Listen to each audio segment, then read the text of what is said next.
Chi ha davvero diritto all'assegno divorzile?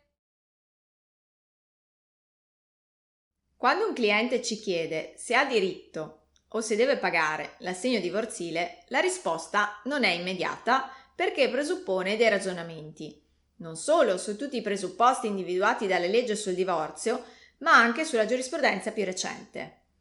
I tribunali italiani, infatti, incalzati dalla Corte di Cassazione, negli ultimi anni hanno cambiato i criteri per riconoscere l'assegno divorzile e per quantificarlo. Perché è previsto l'assegno divorzile? Le ragioni, allo Stato, sono tre: per assistere la parte economicamente debole priva di mezzi adeguati, per compensare i sacrifici fatti nell'interesse della famiglia, per mantenere equità tra le parti anche dopo la fine del matrimonio o dell'unione civile. Concretamente, potrebbe essere sufficiente provare l'esigenza assistenziale, in un caso in cui, specialmente dopo un lungo matrimonio o una lunga unione civile, una delle parti sia di fatto priva delle risorse per soddisfare le proprie esigenze, ad esempio perché sia allontanata dal mondo del lavoro per dedicarsi alla famiglia e sia perciò priva di entrate e di prospettive pensionistiche.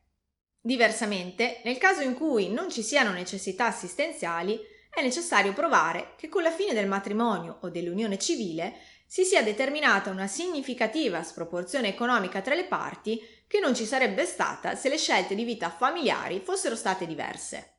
Se non c'è un nesso di causa-effetto tra le scelte fatte per la famiglia e la sproporzione economica tra le parti, sproporzione che potrebbe essere anche risalente a prima del matrimonio, a rigore non dovrebbe essere riconosciuto alcun assegno divorzile, ad eccezione del caso in cui sia presente quell'effettiva esigenza assistenziale di cui abbiamo parlato prima.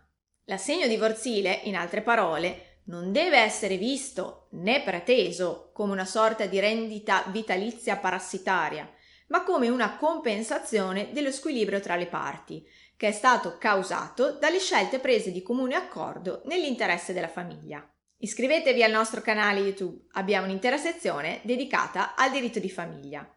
Per maggiori informazioni visitate il nostro sito e seguiteci sui social media.